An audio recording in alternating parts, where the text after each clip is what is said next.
Jaya Radha Madhava Kunja Bihari.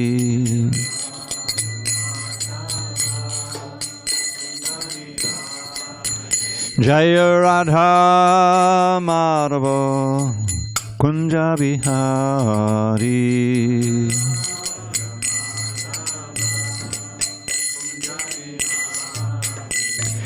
Gopi Janavallabha Girivardhari.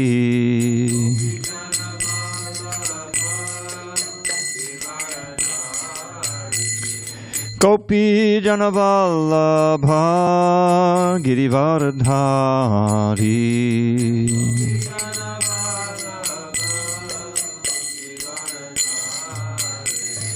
Yashodanandana Bhajana Ranjana. Yashodanandana Bhajana Ranjana. Yamunatira Vanachari. Yamunatira Vanachari.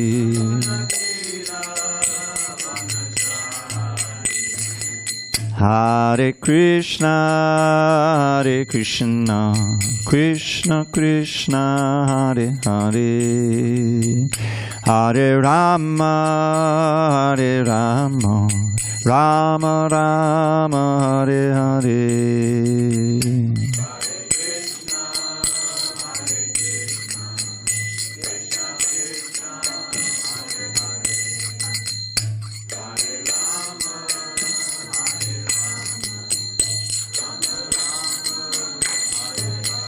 Hare Krishna, Hare Krishna, Krishna Krishna, Hare Hare, Hare Rama, Hare Rama, Rama Rama, Hare Hare.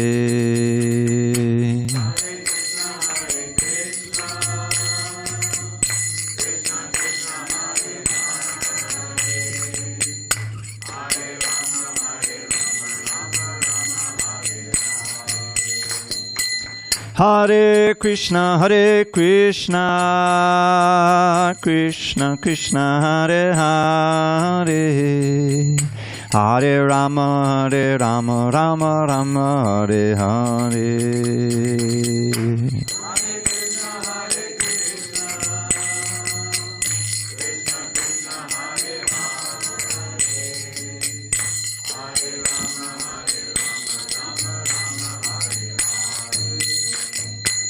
Jaya Radha Madhava Kunja Bihari.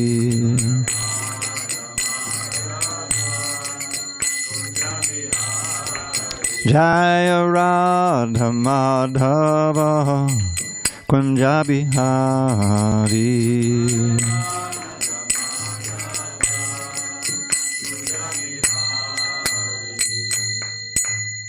Jai Om Vishnupada Paramahansa Padavajikacharya Ashtotar to the Sri Srimad.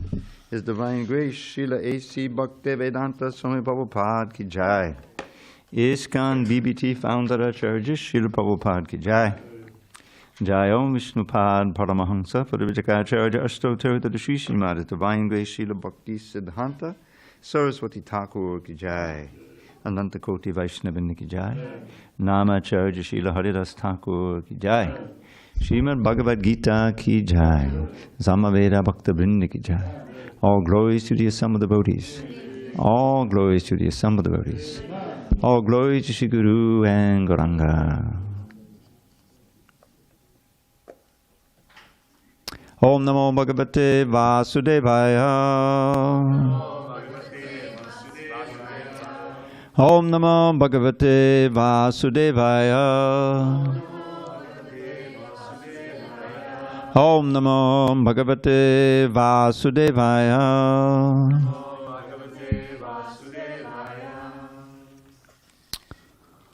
Okay.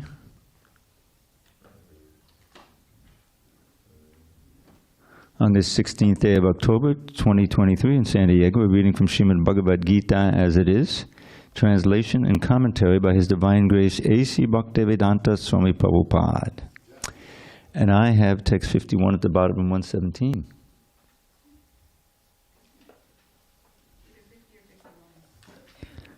Yeah, I think it's 51. Well, that's where my marker was anyway. That's correct. All right. On this, oh, I said that already. Okay.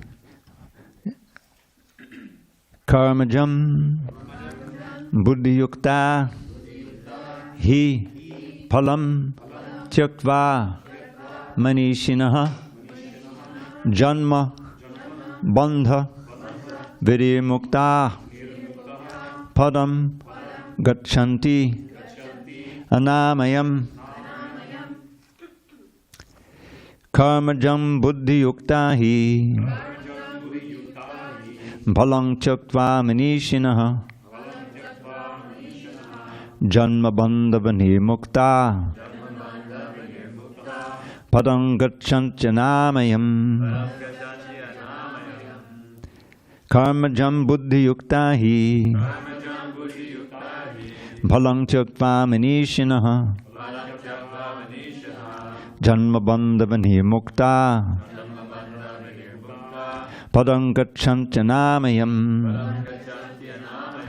karmajam buddhiyukta hi bhalam tyakva manishinaha janma bandhavani mukta padam gacchantanamayam. Madhavapu, you want to do it? Karmajam buddhi yukta hi palam tyakva manishinaha janma bandhavani mukta padam gacchantanamayam. Karmajam buddhi yukta hi palam tyakva manishinaha janma bandhavani mukta padam gacchantanamayam.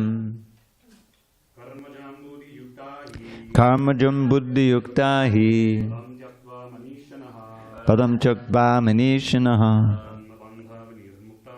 janma bandhavani mukta padam gacchantanamayam. Go ahead. Karmajam buddhi yukta hi padam chaktva manishinaha bandhavani mukta padam gacchantanamayam.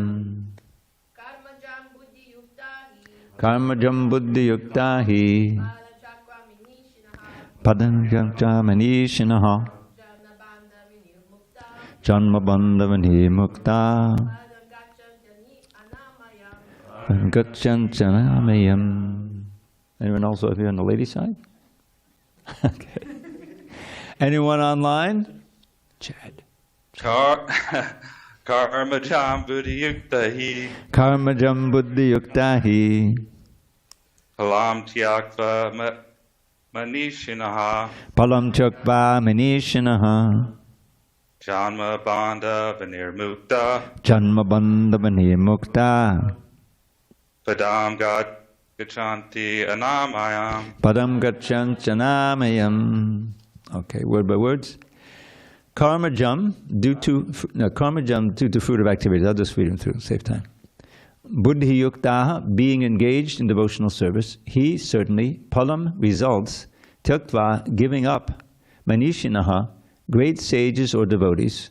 Janma bandha, from the bondage of birth and death. Vinirmuktaha, liberated. Padam, position. Gachanti, they reach anamayam, without miseries. Translation. By thus engaging in devotional service to the Lord, great sages or devotees free themselves from the results of work in the material world. In this way, they become free from the cycle of birth and death and attain the state beyond all miseries by going back to Godhead. Purport. The liberated living entities belong to their place to that place where there are no material miseries. The Bhagavatam 10.14.58 says, Samashitaye padapallavaplavam mahatpadam punyayasho morare pavam buddhi vatsapadam param padam padam yan vipadam natesham. For one who has accepted the boat of the lotus feet of the Lord, who is the shelter of the cosmic manifestation, and is famous as Mukunda, or the giver of mukti, the ocean of the material world is like the water contained in a calf's hoofprint. Parampadam, or the place where there are no material miseries, or Vaikuṇṭha, is his goal, not the place where there is danger in every step of life. Owing to ignorance, one does not know that this material world is a miserable place where there are dangers at every step. Out of ignorance only, less intelligent persons try to adjust to the situation by fruitive activities, thinking that the resultant actions will make them happy. They do not know that no kind of material body anywhere within the universe can give life without miseries. The miseries of life, namely birth, death, old age, and diseases, are present everywhere within the material world. But one who understands his real constitutional position as the eternal servitor of the Lord, and thus knows the position of the personality of Godhead, engages himself in the transcendental loving service of the Lord. Consequently, he becomes qualified to enter into the Vaikuṇṭha planets, where there is neither material miserable life nor the influence of time and death. To know one's constitutional position means to know also the sublime position of the Lord. One who wrongly thinks that the living entity's position and the Lord's position are on the same level is to be understood to be in darkness and therefore unable to engage himself in the devotional service of the Lord. He becomes a Lord himself and thus paves the way for the repetition of birth and death. But one who, understanding that his position is to serve, transfers himself to the service of the Lord, at once becomes eligible for Vaikuṇṭha Loka. Service for the cause of the Lord is called Karma Yoga or Buddhi Yoga, or in plain words, devotional service to the Lord. Om Jnana Timirandasya Jnanandana Shalakaya Chakshur Unmidatam Mena Tasmai Shri Gurave Namaha. I was born in the darkest of ignorance, but my spiritual master, Srila Prabhupada, opened my eyes with the torchlight of knowledge. I offer my humble obeisance unto him and all members of Sri Parampara. So, as Srila Prabhupada titled this chapter, Contents of the Gita Summarized. So, there's a little of everything here, actually, in this chapter. And it begins, if you recall, with a very important lesson on the soul, who we really are. Until we know who we are and what we are, we can't really act for our ultimate benefit. If we're laboring in the false conception, which is 99.99% of the people, that we are this body, then our calculation is in primarily trying to get comfort, emolument, sensual pleasure in relation to this body. And that's what most people are doing. I mean, just to try to live in this world, basics of food, shelter, safety, is a struggle. Kali Yuga. Kali Yuga. It's important to understand how the cycle of yugas, of ages, roll, and what the qualities of each one is. So the first one is Satya Yuga. Satya Yuga, which lasts, 1,728,000 years, I think. It's a multiple of 432,000, 4 times 432,000. So this is thousands and thousands of years ago with Satya Yuga, and everyone was living peacefully, brahmanically, meditatively. There wasn't all of this extravagant attempt to conquer over the material energy and exploit it. And most importantly of all, there wasn't this tremendous exploitation of other people, of other trying to profit motive and all of this stuff.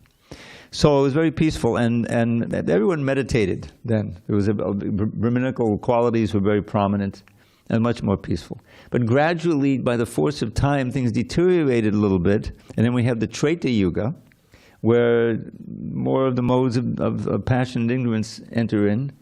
And so there was a prominence of great sacrifices to try to improve life and to go to heaven and things like that. Then in the Dwapara Yuga, things became even more difficult. This was the age that we read about. The end of the Dwapara Yuga is what we're hearing about now. And more battles going on, and they became more difficult. And Kali Yuga, the very word Kali means quarrel and fighting. Isn't it prominent? Everywhere you look, within family units, within countries, between countries, everywhere. There's all kinds of strife going on. And things are very tenuous. So how to negotiate, how to live in this world, first of all, to find out how we can improve our prospects for the basic goal of Vedic culture, which is to end the imprisonment in the cycle of birth and death. Krishna's lesson on the soul, 20 verses from 211 to 230. The whole point was, in the context of the battle, that Arjuna was very, very disturbed by the prospect of killing those whom he loved, who he respected. Chiefly Bhishma Dev, who acted as a grandfather, very affectionate for all the Pandavas, and Dronacharya, his teacher. He taught him everything that he knew. He was kind of a guru to the martial arts he learned from him. And then so many other relationships he had, brothers-in-law and friends, and on the other side, what to speak of his own side, it was a fratricidal war. You know. So Arjuna, who's this one tremendously skilled warrior, he proved that over many years and many battles, got cold feet. He didn't want to fight. He was conflicted. He knew what the right thing was to do. He knew what Krishna wanted him to do. And that the larger prospect was to reinstitute Dharma personified in the form of his elder brother Yudhishthira on the throne, so that everyone would benefit, rather than Duryodhana, who was the corrupt son of Dhritarashtra. They're trying to steal the throne. So he was conflicted. So in that state, he did what we should all do when we find ourselves confused about what's the right thing to do, how can I proceed in life, you know? And that is to search out a acharya. You know, search out a spiritual master who can tell us what is good for our eternal soul, not just what we may be able to do to make ourselves more comfortable in the body. So he had the perfect guru there, riding this chariot. Krishna took the role of the servant of his servant, right?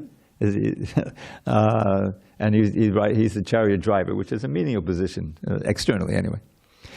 So Arjuna says, Karpanya dosho bhata svabhava prichami tvam dharma samuda cheta yakshe yaksyan nishtitam bruhitam me shishyasteham sharimam tam papanam. It's a key verse in the Bhagavad Gita.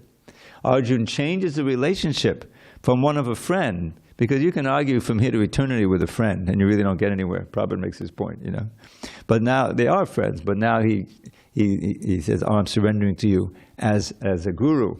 I am confused, this miserly weakness, I know it's not good for me. Samuda Dharma, I'm confused about what is the right thing to do. This is something we should be all concerned about. What's correct in this situation for me and for everyone else? So please tell me how I can get my ultimate good. Shreya, yak shreya san nishtitam, certain, because I'm not certain right now. Shadimam tvam papannam, I'm surrendering to you as a shishya, meaning a disciple, you're the guru, now please instruct me. So then Krishna begins his instruction, and as the spiritual master often does at the beginning, he chastises his disciple a little bit. Says, you're speaking all these learned words. Arjuna was quoting from the Vedas and all this argument how it's really best for me not to fight because then I'll kill all the men, the women will be unprotected, they'll be, Varna Sankara. So he had all these arguments, but he didn't even believe them himself, really. So you're speaking learned words, but really don't know what you're talking about, So now listen. So the first lesson was, you're afraid of killing it. Nobody dies. Nobody's dying. You're a spirit soul. He says, not tvevaham jatu nasam. Never was there a time when I did not exist, Krishna says. Or you, or all these fighters. We always existed and we continue to exist in the future. The bodies will change, but we're not the body. We're soul, we're spirit soul. As spirit soul, which is our real nature, we will continue to exist eternally. And he makes a point in different ways, but there's one key verse Prabhupada would always quote amongst this. Najayate mriyate va kadachan nayam budva bhavitava nabuya ajo nitya shashvato yam purano nahanyate hanyamane sharire. For the soul, the real self, there is never birth or death. Najayate mriyate va. Souls aren't coming into being now. They're not being created. They haven't been created in the past, they're not being created, and they won't be created in the future. They are as eternal as I am. Yeah, Krishna is Aja, so are the souls. Aja, Nitya, Shashvato, Yam Purano. They're eternal, unborn, eternal, ever-existing primeval. The soul is not slain when the body is slain, because on the battlefield, there's a lot of slaying going on, but nobody's dying. They're simply leaving the body, and the body becomes dysfunctional, and they go on to another body. So this is the basic point. Now, if you believe that, and the amazing thing is that when I joined in '73, there was beginning to be, at least well known, it probably was before, but became well known, empirical evidence for the eternality of the soul. Near-death experiences in the hospital happened all the time, and various cases, oftentimes with children, who, when they learn to speak after a few years, they say, "You're not really my mother." Imagine the shock, My mother is in this other, I remember this other village, it happens a lot in India, apparently for some reason. This was the case, and my mother died, and this and that. And so this one doctor, Ian Stevenson, he was a professor from the south somewhere, I forget. And he went to India, he started investigating these cases, and he confirmed a lot of them. I remember there was one on YouTube, this was years ago, I got on there, and some kid, he's in a Methodist family in the Midwest somewhere, and he says, "I was actually a pilot in World War II. And then as soon as he could speak, and he starts describing the plane he went down and he was killed finally, and all this stuff. And his parents were aghast, what is he talking about, And so but eventually, he was so adamant about it and so precise, they checked it out, and sure enough, there was a pilot of that name, and he died in World War II, and everything. It was a famous case. You can probably still find it on YouTube. So the point is that this is the basic principle of spiritual life. That we're spirit. That's who we really are. And now the basic problem is that we're caught in our mentality, our consciousness is such that we identify with the gross and the subtle body. And the subtle body is there too, the mind, you see. But neither of them is actually us. And because of that identification, we get entangled. And notice that the point of this verse is that we're going to perform activities, and the fruits of those activities are something that we desire. If you get in the job, you get the money, you buy something, then you end up having a whole bunch of things that you're attached to, both experiences and things and whatever, in relationships. So those attachments is what brings you back. They're sometimes compared to a knot in the heart, in the consciousness. Because when you do something that is enjoyable for the senses, it plants the seed to do it again. I like to give the example. When I was a kid, I became a bit of an addict to those chocolate kisses. Do they still make those? I don't know. Is there a kid who doesn't like chocolate? But it was, something I looked forward to after school and whatever, you know what I mean? So it was a desire. Eventually, it was replaced with something else. But the point is that your mind is filled with all these enjoyable things. And on the other side, there's a whole bunch of things that you don't want to experience. I remember my brother got angry at once. He almost killed me. At least it felt that way at that time. I can still remember it, But I was scared stiff. My father came in and saved me. He came into the apartment. Anyway, it's a whole long story. But the point is that all these things add up in the mind. The mind is a big reservoir of stuff. And so they're attachments, both positive and negative.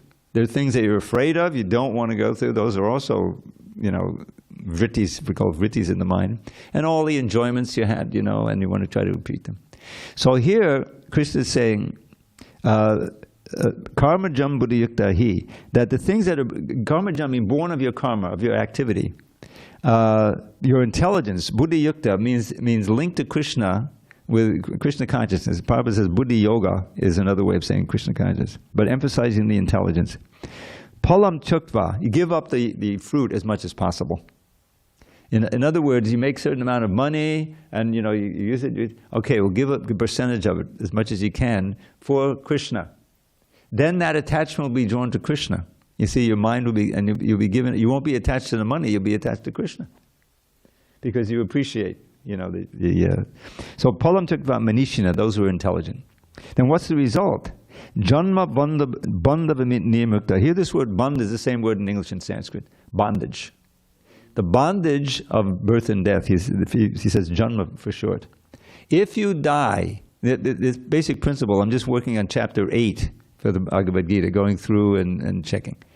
And it begins with this wonderful lesson, 3-verse lesson. Oftentimes when I used to give Sunday feast lecture, I picked these 3 verses. So the first one is the basic principle. Antakale chamameva smoran muktva kalevaram. Yak priyati samadbhavam yasti natyartha sankshya. Antakale. Who can guess what that means? Antakale. The end time.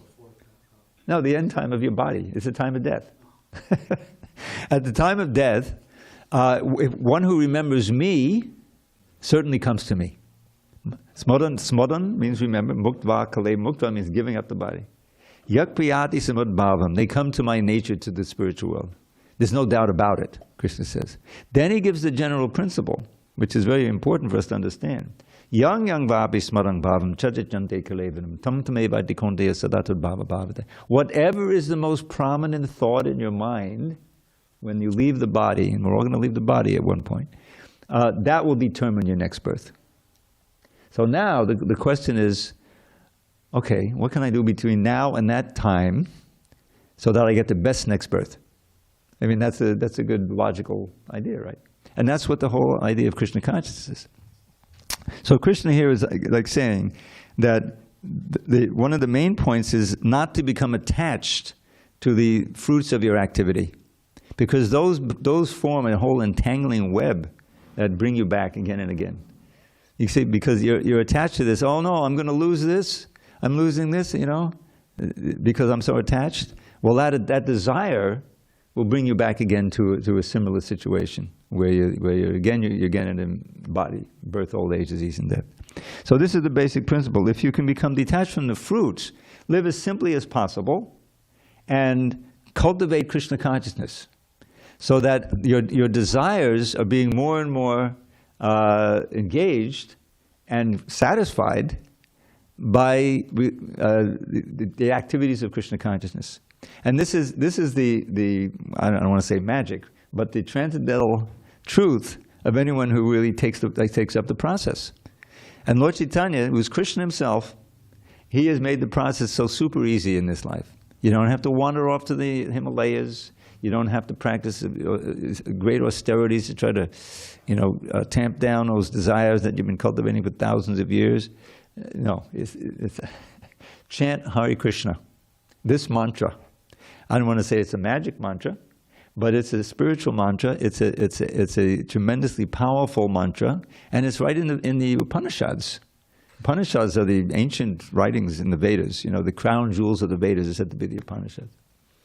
So it says there, Hare Krishna, Krishna Krishna, Hare Hare, Hare Rama, Rama Rama, Hare Hare.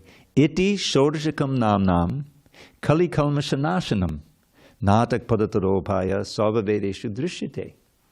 These 16 names, he gives the Hare Krishna mantra. You may search throughout the Vedas, but you will not find a better, more powerful means of counteracting the ills of the age of Kali than this mantra.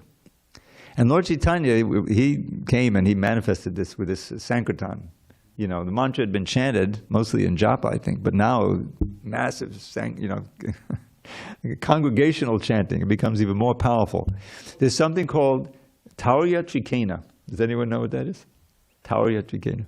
Taurya Trikena. Trikena means 3. And Taurya refers to singing, dancing, and playing musical instruments. Now, you can see how entangling that can be.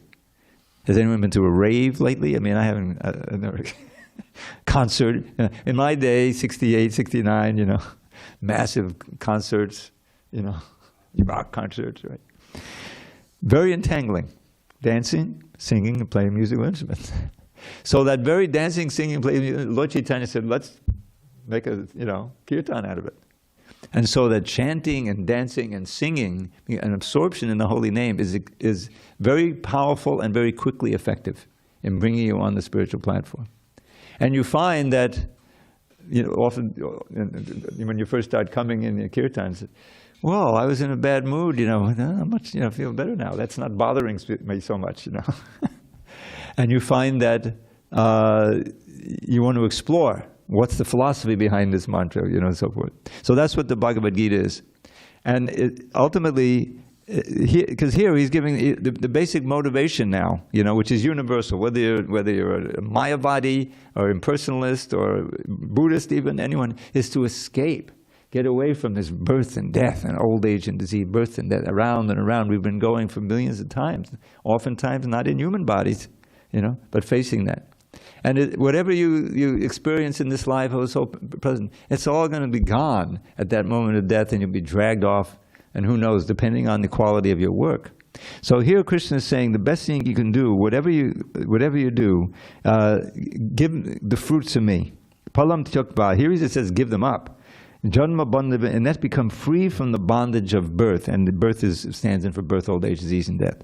And padam gacchantanamayam, and you go to that place, the spiritual world, where there's no miseries, by going back to Godhead. So then Prabhupada quotes this beautiful verse from the Srimad Bhagavatam. And the Bhagavatam expands on many of the themes in the Bhagavad Gita. So here he's saying, I'll just paraphrase, you have to be deaf not to hear the poetry of this verse. Samajne padapallava plavam mahatpadam punyesho manad bhavam buddhi vatsa padam param padam padam padam yad vipadam natesha. So, samashrita, complete shelter, one who takes complete shelter of the lotus feet of Murari. Murari is the name for Krishna, the enemy of the Mura demon, which are mahatpadam. Mahatpadam means two things. It means the place where all the Mahatmas stay, at the lotus feet of Krishna, or the resting place of the Mahatattva, the whole universe, on Krishna's lotus feet. So it's a huge ocean, a big ocean of birth and death, Bhavam Buddhir, shrinks down to the water in not a cow's hoofprint, but a calf's hoofprint. In other words, if you take shelter of that boat of the lotus feet of Krishna, you find you don't need a boat. You just get off the boat and just walk across the little puddle. You see? In other words, it's the easiest way, the most practical way of solving the problem of birth and death. Vatsapadam, then Parampadam, they've gone to the supreme abode. That's the spiritual world, where there is no danger at every step. There's so much danger in this world. You think everything is going on all right. I was sitting here. I remember when I first came to San Diego. I lived in Miami for 6 years. There, the dangers are the hurricanes, and they periodically come. But you get warning. It's coming up, it's coming, okay, batten down the hatches, get ready, we got to evacuate, whatever, But here, it's not hurricanes, although we had a little baby hurricane, that was... But, you remember? Watch out, here it comes. It looks like a little rainy day there outside the window. Anyway, no joke, it could still happen. But here it's earthquakes, no warning. So, I was here the first couple of months waiting for that tremor, which never came. But it could come. In LA, it came. I remember in '94, they had a very serious earthquake there, right in the temple. They had to evacuate the deities and everything. So the point is, there's so much danger here. And, things are going along pretty good in your life, but then COVID came, this happens, whatever, the highway. And so that's the nature. There's danger at every step. But once you get to the spiritual world, there's no danger. It's called Vaikuṇṭha. There's no anxiety. You don't have to worry. Everything's under Krishna's control, and he loves us. And it's all, every day is a new adventure. It's actually a land of happiness. So that's where we want to be. We don't just want to be free of birth and death. We want to be in the spiritual world with Krishna, so that we can always experience his presence and the nectar of service in one of those rasas, those beautiful rasas. Service or friendship, parenthood, conjugal ras. It's all pure, completely pure. There's no negative emotions, there's no hatred, there's no envy, there's none of that, you know. It's all because Krishna's in control. As soon as a little hint of that comes, then out you go, back to the spiritual world, out to the material world. But once you go back, you never come back here. Prabhupada said, yeah, you know, there's some little remembrance. You remember what it was like. I don't want to go back there, you know, to the material world. So Krishna is encouraging us, and later on he will talk about the spiritual world. Right now he's talking basic karma yoga, you know, act in such a way that you can get freed from the bondage of karma and attain freedom from birth and death. Okay, any questions on this verse? Discussion? Yes, Madhavapuri. Quick. Okay, we have a local with Madhavapuri, then you can Sure. ask. Who has the key? They didn't bring them out? Oh, there's one. Okay. You know how to operate. The conception of time in the Vedas, it seems to be linear, but in a cyclical way, in the sense that the pastimes with Prahlad happened in a previous cycle, and the pastimes with you know, Kalki is going to happen in the future cycle. Mm-hmm. Does time and space actually exist, or is it simply happening all at once right now?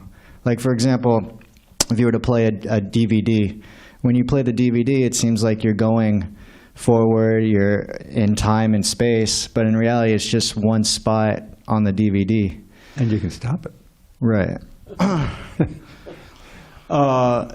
There are these cycles that come. It's not you know, identical each time, but the yugas pass, and there's a Brahma, you know, like that. In other words, it's a basic arrangement for the material world that Krishna's made, and it pretty much follows that pattern. You know, every time there's creation, but everything is there's a rhythm to it. That basic rhythm is the breathing in and out of Mahavishnu, which is inconceivable. How all the creation gets breathed in, you know, and for millions and millions of years, we're all in suspended animation. We're not dreaming, but we're still living entities. And then when he breathes out, the whole creation again happens over many, many millions of years. And, you know, there's a universe we come into, and Brahma needs to populate, and, you know, so all of that is happening, you know, again and again. There's a cycle. So we want to get out of that cycle and go back home, back to Godhead. Okay. Do you have something, Chad? Yeah, Hare Krishna.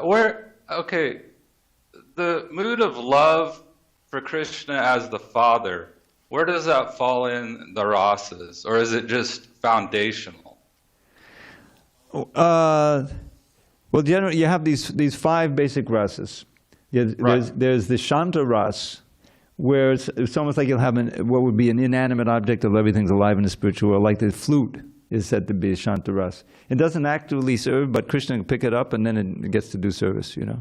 And then there's active servants, even in Goloka Vrindavan. He has the friends, they're in a spectrum. Some of the younger friends are acting like servants, you know, others like friends, some like protectors, a little toward parental ras, you know, there's a little spectrum there. And then you have the actual parents, the elders, who are in that mood of protecting Krishna as a little child, you know, gets into trouble, and they're always, like his mother always when he goes to the forest, is in this state of maternal anxiety, love for Krishna. He doesn't have shoes on. He's going to hurt his feet walking on the pebbles, you know. And what if one of those I've been hearing about these huge demons coming. What if a demon comes and, you know, you get it. So she's always in anxiety until finally the time comes. Is he coming back? There's a little thing on the roof where they all go up. The elders and the gopis go up. Are they coming back now? You know. Oh, look, there's some dust over there. You hear the flute? I think I can hear the flute. You know. Krishna's, you know, he's just having a ball out there, but the mothers and the elders are hoping that he'll be okay, you know. So there's that rasa, that wonderful. And then of course you have the gopi friends, and you know, that's always an adventure, you know. But it's all very pure. It's all based. They just want to please him by going out, and he just wants to, you know, give them a chance to enjoy the pleasure of serving him. And it's all very wholesome. Nobody gets older, and nobody dies, and nobody gets evicted. Not from there. And so it's you know, you don't have to pay rent. You know, it's no anxiety. Hare Krishna. Yes. She has her own mic there. Hare Krishna. So there, one of the rasas is dasya ras, right? So like when you're a servant and Krishna is the master, is the feeling of having Krishna as a parent, not as a son, but having Krishna, like where Krishna is your father and you're his son, is that part of dasya ras or is that part of a different one? Well, it's not there in Goloka. I'm just thinking, or is that one at all? I mean, when he's in Vaikuṇṭha, certainly when he's in Dwarka, that's a ras, because he has all those queens and they each have 10 sons and 1 daughter. Right. So there's a whole position there where he's the father. Yeah, so are they like his, so is it kind of like part of dasya ras where it's like you're the servant, he's the master, you're the son, he's the father? Very, you know, like the ideal daughter who always like to serve the mother. Yeah, you yeah. know? I'm just kidding. I've been trying. Yeah, but you know, Krishna is God, so the service is completely transcendental. Yeah, there is that rasa there. Okay, thank you. But it's in Goloka, it's a little different, you know, because he doesn't take that. He doesn't role. have kids in Goloka. Goloka. Yeah. He's eternally, 16 years old. I mean, or whatever. All right, let's go on. 52. Yadate moha kalilam buddhi vaditarishyati tadagantasi nirvedam shotavyasya shutasya cha. When your intelligence has passed out of the dense forest of delusion, you shall become indifferent to all that has been heard and all that is to be heard. Purport. There are many good examples in the lives of the great devotees of the Lord, of those who become indifferent to the rituals of the Vedas simply by devotional service to the Lord. When a person factually understands Krishna and his relationship with Krishna, he naturally becomes completely indifferent to the rituals or fruitive activities, even though an experienced Brahmin. Sri Madhavendra Puri, a great devotee and acharya in the line of the devotees, says, Sandhya vandana baddhamastu bhavato bo snana tubhyam namo bo deva pitarashta tarpana vado naham chamyatam yatra kvapi nasadi yadava kalotang sasya kang sadvisha smaram agang harami tadalam manyeka manyena me. All my prayers 3 times a day, all glory to you. O bathing, I offer my obeisances unto you. O demigods, O forefathers, please excuse me for my inability to offer you my respects. Now, wherever I sit, I can remember the great descendant of the Yadu dynasty, Krishna, the enemy of Kamsa, and thereby I can free myself from all sinful bondage. I think this is sufficient for me. The Vedic rites and rituals are imperative for neophytes, comprehending all kinds of prayer 3 times a day, taking a bath early in the morning, offering our respects to the forefathers, etc. But when one is fully in Krishna consciousness and is engaged in his transcendental loving service, one becomes indifferent to all these regulative principles because he has already attained perfection. If one can reach the platform of understanding by service to the Supreme Lord Krishna, he has no longer to execute different types of penances and sacrifices as recommended in revealed scriptures. And similarly, if one has not understood that the purpose of the Vedas is to reach Krishna and simply engages in the rituals, etc., then he is uselessly wasting time in such engagements. Persons in Krishna consciousness transcend the limit of Shabda Brahma, or the range of the Vedas and Upanishads. So this needs a little explanation, because we also have, early bathing, and we come to Mangalartik and do all these things. So he's not speaking about those things which are part of sadhana bhakti, and which have, echoes of similar things that are rituals and things on the material side. We have to remember, as Krishna speaks about this, the 3 Vedas, the parts of the Vedas that deal with material evolution, or elevation, sorry. Commonly called karma kanda, and that's where you find all kinds of mantras and austerities and practices whose aim is to lead a very virtuous life, perform pious activities, and improve your next life, especially to go to heaven, to go to Nanda gardens, and this is the goal. So there's a lot of that And many people who are simply exposed to that think this is what the Vedas are all about. But the Srimad Bhagavatam begins with Vyasadeva, who wrote all that down, right? He wrote the Vedas down. Otherwise, they had been passed on. Can you imagine sitting and just hearing and then being able to absorb the like a tape recorder practically? Sutta Goswami, he was listening to Shukadeva Goswami when he first spoke the Bhagavatam to Maharaj Pariksit. He heard all the 18,000 verses, memorized them, and then later on he repeats them at the sages of Naimisharanya. We hardly can memorize a verse if we go over the verse like 10 times. Maybe tomorrow I can finish memorizing this. This is how far, this is Kali Yuga, the disturbed mind. So the Bhagavatam is written, the history was very interesting in the first part of the first canto. It was really an introduction, although there's many important instructions. And Vyasadeva is disturbed. He wrote all the other Puranas. He wrote the Mahabharata, which contains the Bhagavad Gita. And he wrote all the Upanishads and the Vedas and everything. But he's not satisfied.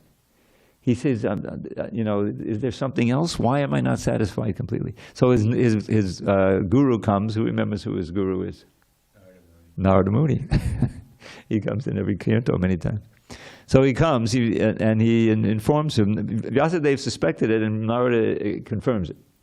That you haven't written anything that wholly and solely speaks about the ultimate practice, the ultimate goal, the ultimate Supreme Personality. In other words, you haven't written the Srimad Bhagavatam, which deals with Krishna, his abode, and the creation of the world, and most importantly, the process of devotional service and what the goal is. And so after hearing about that and hearing Narada's own story about how he became Narada Muni, and then getting instructions, he sits in meditation, and Bhakti Yoga and Manasi, and then he sees Krishna, and he sees Maya behind him, And that by the influence of Maya, Krishna's illusory energy, all living entities, although constitutionally free from misery and transcendental, they're identifying with the body and they're experiencing all the misery. Then how? But they don't know that by the process of devotional service they can transcend all that conditioning and be free. So therefore he wrote the Srimad Bhagavatam, whose sole purpose is to teach us how and why and how we can reestablish our natural connection to Krishna and solve all the problems. The reincarnation, that's the least of it. Then you want to re-invoke and revive our natural relation. Each of us has an eternal relationship with Krishna in one of these rasas, but we've forgotten all about it, but it's still in there. So the process of devotional service is reawakening that and reestablishing. And so he wrote the Bhagavatam, his final work, the crown jewel of all of the Vedas. And so what's great is you don't have to read those others. Lord Chaitanya, Krishna says earlier, he says, Trigunya Vishaya Veda, Nistrigunya Bhavarjana, that these Vedas mostly deal with the three modes of nature. Be transcendental to them. Don't worry about performing the sacrifices and all this stuff. You simply surrender to me. Sarva dharma parityajya. The end of the whole thing is accomplished. The whole essential instruction of Bhagavad Gita is encompassed in 2 verses in the 18th chapter, which I'll now give to you. I put them into a poem. So here it all winds up in this, And then from here we go to the Bhagavatam. Manmana bhava bhakto madhyaji mam namaskuru mamai vaishasi satyante pratijane priyosime. This is chapter 18, text 65. Just think of me, become devoted, worship me, and bow down low. You'll come to me, O friend, I promise you this boon I shall bestow. Sarva dharman parityajya mame kang sharanam braja aham tvam savapapebhyo mokshayisyami ma shuchaha. Don't worry. Radharani's mudra. Do you ever see she has this? You should always know. Meditate on that hand when it opens. It's called an Abhay Dan mudra. Abhay means fearlessness. Dan means gift. She's giving us the gift of fearlessness by just engage in our service, and you'll become free of all anxiety and fear. So that's what he's saying here. I will nullify all your sin-free action. You just come to me, and so reject all dharmas and surrender only unto me. Your sins I'll nullify, O Arjun. From anxiety be free. So that's the two verses. The whole thing culminates. Think of me, become devoted, worship me, and bow down low. And when you think of what ISKCON is all about, it's just extrapolating on that. How to think of Krishna. Chant Hare Krishna, see the deities, do services like that. So, what is it? Smartabhyaksatatam Vishnu, Vismartabhyam Jati Chit, Sarva Vidinashedishu, Eteyoreva Kinkara. That the whole thing boils down to this, the instruction. Smartabhyak, always remember, always think of Vishnu or Krishna. Krishna is the original Vishnu form. So always think of Krishna, never forget him. Everything else we do here, Bhagavad Gita class, kirtan, sweeping the floor, it's all aimed at helping us to remember Krishna and not forget him. So we do everything we can to remember Krishna. That's sitting in class, reading Bhagavad Gita, a million different things. And don't do those things to forget him. This is the problem, is that then our mind wanders and we're forgetting him. So all of the other things that go on are simply servants of these two, to increase our remembrance and to decrease our forgetfulness. Because if you come to the point of constant remembrance of Krishna, then you're home free. Then you can enjoy the rest of the life in this body and go back to Godhead. And yes, and also at the same time feel the need to try to help others become Krishna conscious, because that is the hope. That is the really good thing in this world. Everything else is just an illusion. It's all going to pass away, and then you leave the body, and who knows where you go. So it's all based on this. Okay, so we've expired. The time has expired. So I'll leave you with one little poem. It's about. Okay, here. So this is a verse that quoted by Haridas Thakur in a conversation about the holy name. And Vaikuṇṭha Das was there as a 15-year-old, and his parents were there.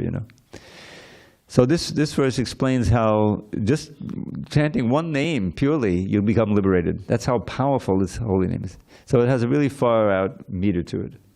Anghak sanghadatakidang sakadudiyadeva sakalalokasya tadanitibatamila jaladim jayachitagam mangalang hare nama. And he explained that meaning, and I took the verse and the meaning and the translation and his explanation, made it into a little poem. When the moon is invisible, with it to nil, the new moon is dark. Now you have to go back only 500 years, no electricity. When there's a new moon, the sun is set, it gets very dark. People used to get a lot more sleep. I really get like 12 hours of sleep, back then. Nothing to do. You can't get on your phone or anything. When the moon is invisible, withered to nil, and the sun is long gone from the sky, then an ocean of darkness envelops this world, and the timorous fear they might die. But that thick pall of gloom is at once swept away when the first signs of sunrise appear, and the dawning of day gives assurance to all that in truth there is nothing to fear. In a similar way, when illusion holds sway, and the soul has forgotten his Lord, then the darkness of ignorance covers his heart. Sin and suffering are his reward. But as soon as he says Krishna's name even once, in a manner that doesn't offend, then his ignorance flees like the darkness at dawn, and his sin and his suffering end. So there's nothing to fear, for the sun of the name has appeared with his powers divine. In your heart may that sun, benedictive for all, become fixed and eternally shine. All glory to Srila Prabhupada. Hari Hari. Do you want more poetry? Dravida 108 at Gmail, and I'll send you my whole file. I would love that.